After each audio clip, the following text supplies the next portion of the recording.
দিদি আমাকে স্মরণ করেছি দিদি আজ তোমাকে স্মরণ করেছি দিদি আজ 12 বছর হয়ে গেল আজ আমার কথা শুনে পিতা আমাদের করেছে বনবাস আজ আমরা বনবাসে আছি শেষে অপর্বতে উপবাসী যাই আজ এই শেষে অপর্বতে দিদি তাহলে বলো আজ এই ধরাধামের মাঝে সকল দেবতা পূজা হয় আর আমরা সে মহাদেবের কন্যা হয়ে বসে আছে শেষে অপর্বতে দিদি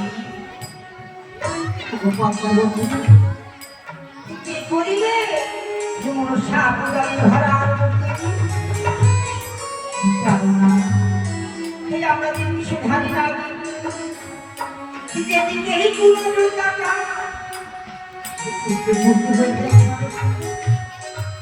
তাহলে বলতে পারিস কি করিবে এই ধরার মতো সাপ পূজা করবে দিদি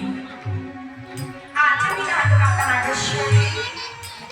কোনকাটি নাগের জননী তাই আমাদের পূজা হয় না ধরাধামে দিদি আজ যদি না হবে পূজায় ধরা লিখে তাহলে কেন কেন পিতা জন্ম দিয়েছে ধরা লিখে দিদি আমি আমার জানো না মাতার কথা শুনে পিতাটা প্রথমে বনবাস আমাকেও বনবাস দিদি আজ যখন আমাকে বনবাস করেছে আমার শিশুকে তোকেও বনবাস করেছে দিদি তাহলে তোর কাছে কোনো যুক্তি নাই যে আমাদের ধরাধামে আমাদের পূজা হবে দিদি আমার কাছে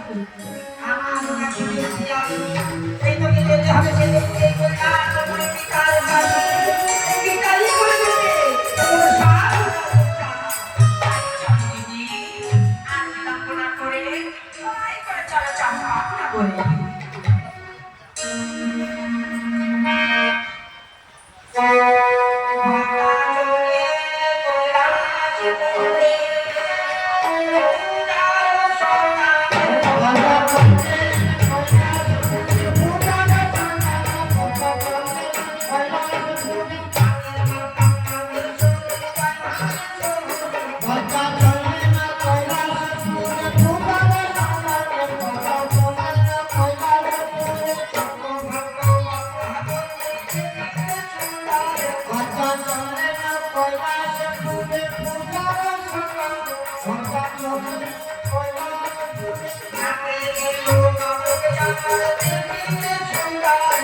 Bye.